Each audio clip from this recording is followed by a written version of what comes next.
Hi everyone, so today's video is going to be about some products from the Primark beauty range. Now they've kind of moved things around a little bit lately. They've launched their Pro range as well, and I wanted to pick up a few things and try them out for you, but I just want to kind of give you a little bit of my opinion on Primark beauty products first.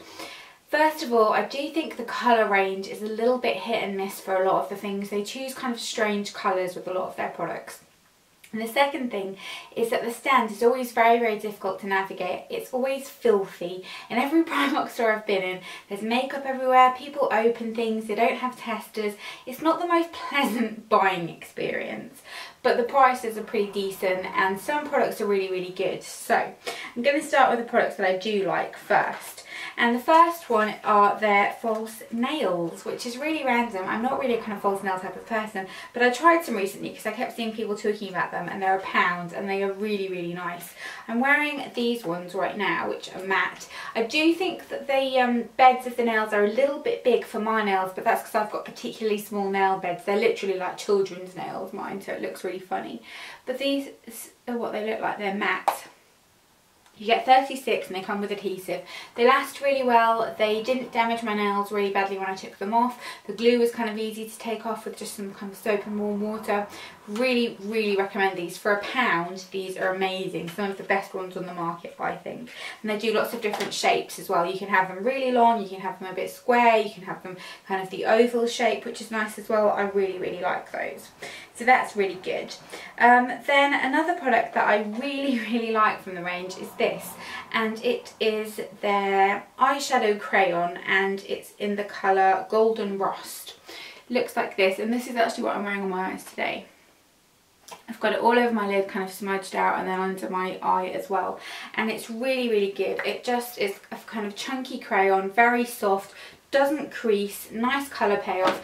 I really want to try some more of these, but this was the only colour I could find in the Primark that I went into, and I went in there a couple of times to have a look, and I couldn't seem to find any other ones apart from this one. So really, really want to try some more of these and definitely pick this up. It looks really kind of unassuming, but it's really, really good and I really like it, and I've used it loads since I've got it as well. Then another thing that's really good from the range is this, and this is the Velvet Matte Lipstick Crayon. Very similar to the NARS ones in kind of the packaging and in, you know, the concept of them in general. And this colour is called Nude Beach. And this is what I'm wearing right now. It's a very, very flattering, easy to wear colour. The only thing is I wanted to try some more of these, but they had this colour, a red, and a kind of purpley colour. The purpley colour I didn't like. The red was like, yeah, cool, it's a red. But I wish they did some more colours of these, because this is actually a really lovely colour. It's really flattering, really wearable, really nice texture, not too dry, but not really silicone feeling either. Really recommend this. And then another product that I've got here, which, well, I'm going to say these two actually are on the fence. So they're not hits. I don't love them like I love the other ones, but I don't think they're not good either. So they're kind of in between products. The first one is their version of the Artiste brush. I haven't tried many of these types of brushes purely because I just don't like them. I feel like they kind of make a hard job of it and they sort of smoosh your makeup around a little bit, and I'm just not super keen. But it's really nice and soft. It does apply your foundation very nicely. My issue with it is I think it's a little bit cheaply made, and you can feel it in that you can't hold it by the handle and do that because it just moves and it kind of bends. You have to sort of hold it here to get more control. And I do think that kind of it's just, you can see here, I mean, it's not the best made brush, but it's alright. I applied my foundation with it today and I have been enjoying it, but I don't think it's that great. And it's £4, so it's not super, super cheap either, but it's not expensive. Then this is their mascara, and I do generally quite like all of their mascaras, to be fair. This one is the Amplified Definition, Volume and Lift mascara. Now they did used to have a thing on their mascaras where they had a picture down the side of what the brush looked like, and from what I could see they've stopped doing that, which I think is really silly because it was a really good idea. But the brush on this is very nice. It's a nice kind of plastic bristle brush. It kind of goes in a little bit in the middle. I like this type of brush. I do think the packaging of the mascara is really nice as well, and I'm wearing it today. And it's a nice mascara. It doesn't kind of smudge too badly. It's a very good bottom lash mascara. It really gets all your bottom lashes and makes them look really kind of pow. But I do find, like on my top lashes, I don't know, it's not enough drama for me. But my lashes are very, very bad, so that's probably why. But it is good for the price. I think it was only like £2 or £2.50. Then another thing that, well, these ones, one of them's a definite miss, and one of them I quite like, so I'll mention them together. But these are from the Pro range, and it's the Longwear Lip Liner Pens. Now, I bought these thinking they were just slightly chunkier lip liners, and that's not the case at all. They're actually like a liquid liner type of texture, which is really fun and unusual. And this one here is the nude one, which is called Ultimate Nude, and this one I do really like. But it is patchy, and you do have to kind of work with it a little bit to get it to look good on your lips. It does feel nice. It's a little bit tacky, but it does adhere to your lips nicely, and it lasts for ages. It's a really long lasting product, and you can kind of get a nice shape with it. I do use a normal lip liner underneath, but you could if you wanted to, and I've kind of filled my whole lip area in with it before, and it does work nicely. But the purple version, which is called Midnight Crimson, is horrific.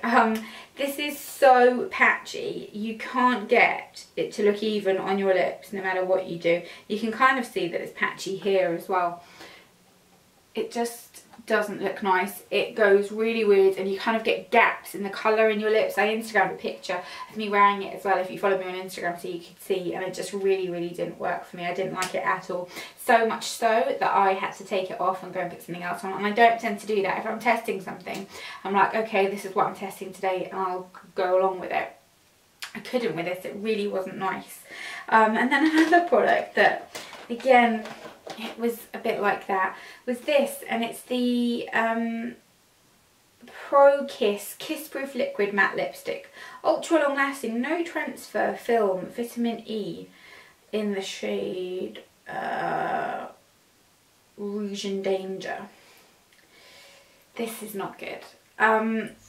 First of all, the colour in here looks very nice. It looks kind of like Mac's Craving. It's that kind of flattering purpley pink shade. It looks really nice.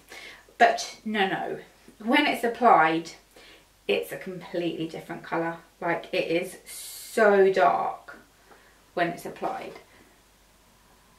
It's just, it doesn't at all look like the same colour on the lips. It kind of is almost like a black colour on the lips.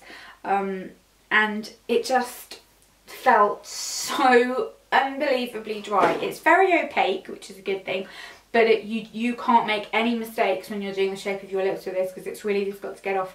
It's very dry. The smell of it's a bit weird, and it just feels like a cheap lipstick.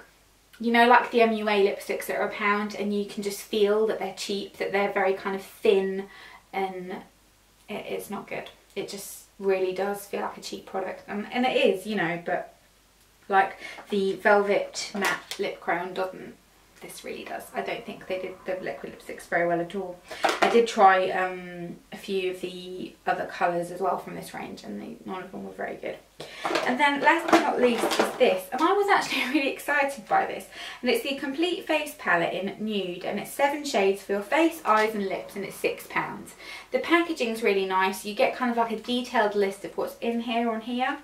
And then when you open it, I do think it's kind of a bit silly that the outer packaging is so nice and then the inside packaging is really cheap and plain looking.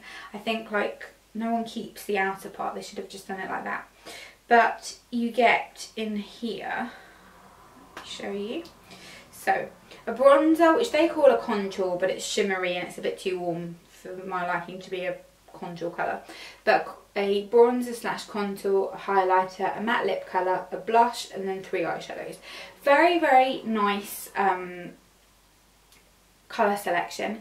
Very reminiscent of the Charlotte Tilbury's look in a palette, which is about £50, so it's a lot cheaper. But the problem with these is, first of all, I think the choices of the 2 eyeshadow colours, these two, are pretty much identical. One's just a tiny bit lighter than the other, one's got more shimmer in it. Very similar. The crease shade is okay, the bronzer is very patchy, and none of the products are very pigmented at all. The blush literally was like you didn't have anything on. I mean, that's the blush there. it just was like a powdery colour. I didn't think this was very good. The texture of them weren't very nice, and I think it's a shame because it's a nice idea and I haven't seen many drugstore brands doing this. I think Sleek do some actually, but it just didn't really work for me. It was kind of a little bit of a miss from me. That's a no from me. But yeah, that's everything that I picked up. Let me know if you've got any recommendations of products that you think are really good and that I would really enjoy from Primark, because I am open. Like, I do think some of their products are really good, but some are not as well. So I'd love to know your hits and misses from the Primark beauty range as well, and I will see you all in my next video. Bye!